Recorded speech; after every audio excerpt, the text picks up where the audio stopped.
આદિવાસીના ગઢ ગણાતા છોટા ઉદેપુર જિલ્લામાં કોંગ્રેસની જન આક્રોશ યાત્રા પહોંચે છે અને પ્રદેશ પ્રમુખને સ્થાનિક લોકો તેમના વિસ્તારમાં ચાલતા આ ધંધા છે, આ ભારતીય જનતા પાર્ટીના ખેલ છે, તેને લઈને રજૂઆત કરે છે। કયા કયા મુદ્દે રજૂઆત થઈ છે તે મુદ્દે જ વાત કરવી છે। વૈષ્ણવજન તો તેને કહીએ જે પીડ પરાઈ જાનાને રે।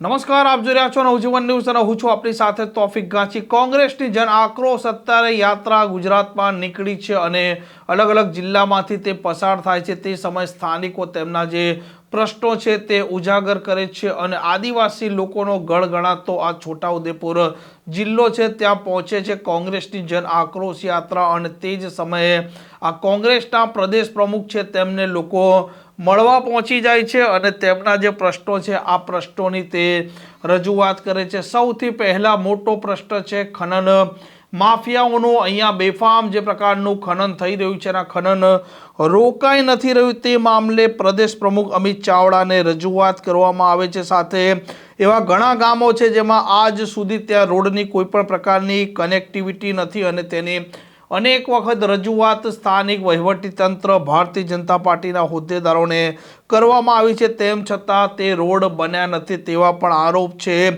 એપીએમસીનો ઉપયોગ પણ ભારતીય જનતા પાર્ટીના લોકો પોતાના સ્વાર્થ અને વેપાર માટે કરી રહ્યા છે અને વેપારીઓને ગોડાઉન આપવામાં પણ નથી આવતા અને તેમના જે મળતિયાઓ છે તેમને જ ગોડાઉન આપવામાં આવે છે। અને સૌથી મહત્વના મુદ્દે રજૂઆત થઈ છે આ જિલ્લામાં જે પ્રકારે બેફામ દારૂનું વેચાણ થઈ રહ્યું છે અને કોઈ પણ પ્રકારના ડર વિના અહીંના બુટલેગરો દારૂ વેચાણ કરી રહ્યા છે, જેના કારણે યુવા પર ગંભીર તેની અસરો પણ થઈ રહી છે અને જે પ્રકારે આ રજૂઆતો છે તે પણ આપ સાંભળી શકો છો।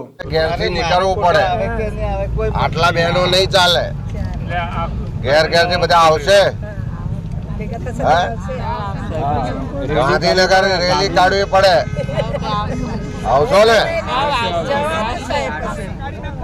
ભાઈ દારૂ બંધ કરાવો છે? કેટલા જણ ને કરાવો છે? હાથ ઊંચો પર દારૂ કરાવો છે બંધ? આ પોલીસ વાળા હપ્તા લે છે? કેટલા જણ હાથ ઊંચો કરો તો કેટલા કહે છે? ભેગા થઈને દારૂ બંધ કરાવવા ગાંધીનગર જવાનું છે, આવશો ને બધા?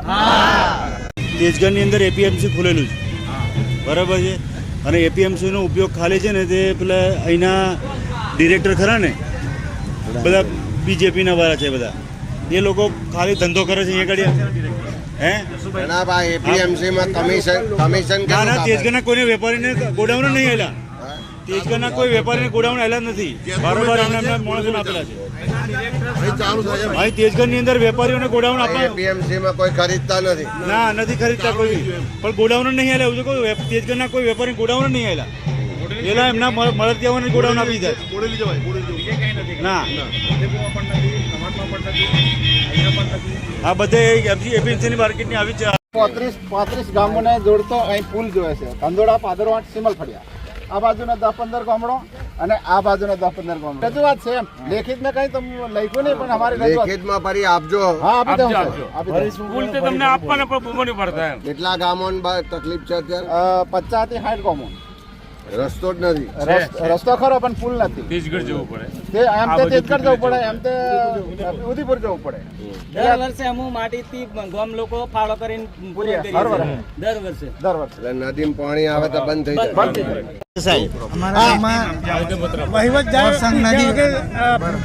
ચોરી ખનન થાય છે ને વગર કલેક્ટરે અહીંના લોકો સ્થાનિકે મંજૂરી આપીને પૈસા ખાઈને આ લોકોના બધા ખેતરો જતા રહ્યા ને રસ્તા પાડીને આ લોકો કેટલા બધા લોકો છે એમનું આખું ખેતી બગડી ગઈ આ રેતી ખનનથી।